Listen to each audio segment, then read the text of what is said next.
Welcome to the Vantage HR Influencers Podcast. This podcast is sponsored by Vantage Circle, the simple and AI-powered rewards and recognition platform for employee engagement. Design thinking is a beautiful concept implemented by different organizations in areas like performance management, goal management, product marketing, and so on. Its goal is to assist your teams in doing less and focusing more. Let's learn more about design thinking today, why it's important, and how it promotes critical thinking, collaboration, and innovation.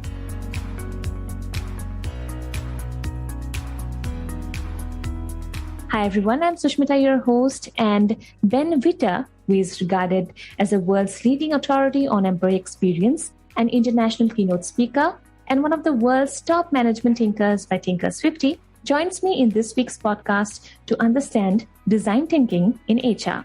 Welcome to the show, Ben. Great to be here. Thank you so much for joining me today. And would request you to tell us a brief about yourself for our audience and what keeps you busy these days. Employee experience, and employee experience. That's essentially what I do, what I think about all the time, and the work I do with clients around the world to elevate the experience of work for people and businesses. So that's been my background and career. And I've worked 20 plus years from a HR background and perspective. But what I've been doing over the last, say, decade or so is really promoting the idea and concept of employee experience around the world, helping people become more human-centric in their approach.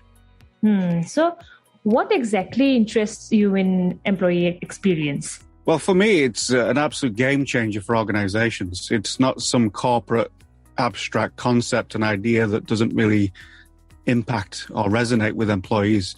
It is squarely focused on the thing that we should be really most concerned about as a priority, which is the experience of work and life. As human beings, we have a limited amount of time to make a difference, to make an impact. And our work life should enable that, should help us to fulfill our potential in life and work. So the employee experience for me is everything about what a business does and the stand it takes in the world to promote its products and services to make things a little bit better for people. Yeah. So employee experience to human experience at work, a small change in the term, from employee experience to human experience. That the book that you wrote in and got published in 3rd May of 2021, was it a result of your thinkings during the COVID-19 era? Yeah, absolutely. Because I wrote the book through the pandemic, and a large outcome of the first book, Employee Experience, which I released in 2019, was the employee experience is all about human being. Right. So we have to focus on the human being. So the second book, we really went deeper into the research. We looked for great businesses that were not only taking the employee experience extremely seriously, but those that were really putting humans at the front and center of their business model. And that was the result, which was fantastic. Right. So how do you see the change in, employee experience before and after the pandemic, Ben? I think expectations have changed. Life has changed for people, and the employee experience will need to change with them. I think that's the big thing.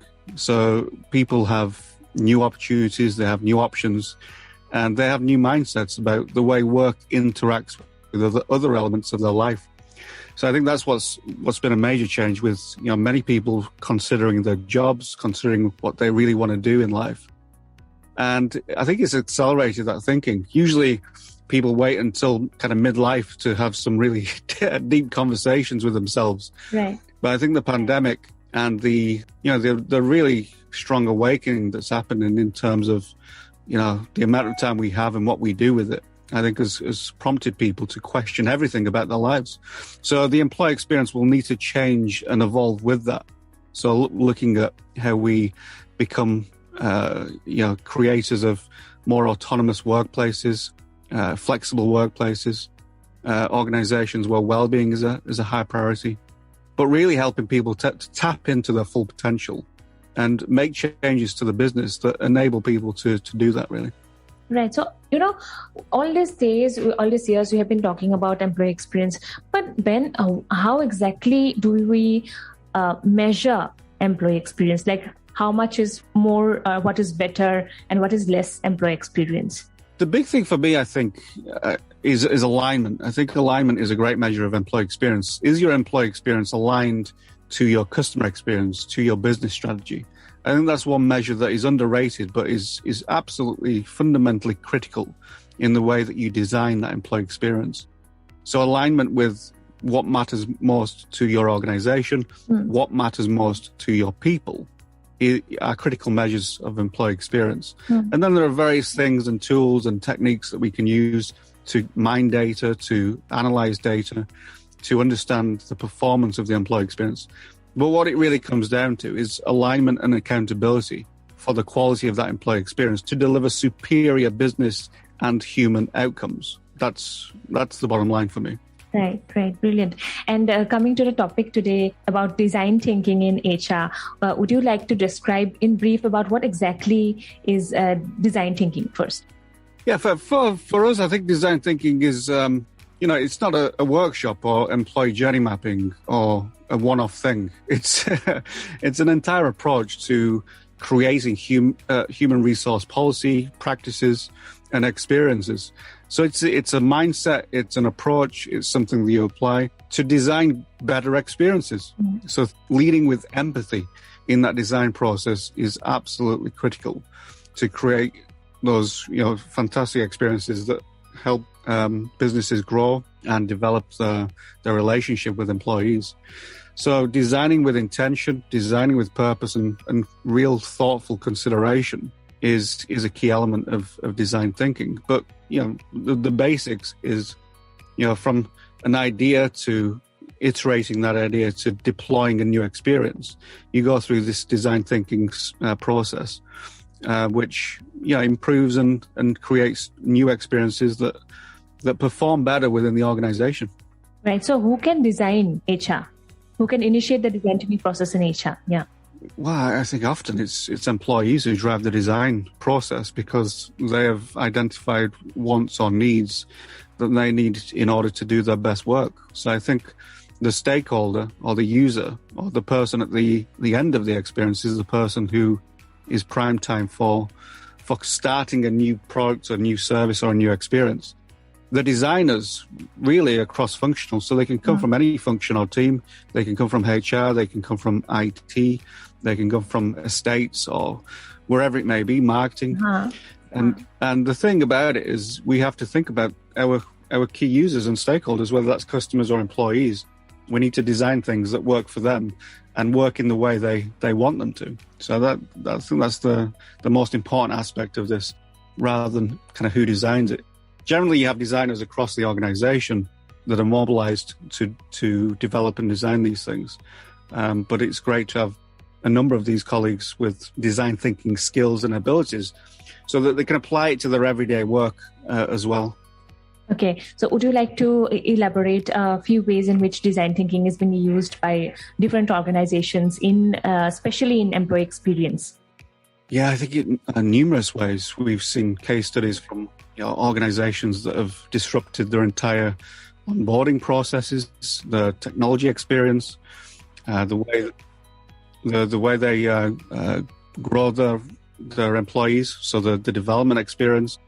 So you can basically apply it wherever you like to create a better products and services.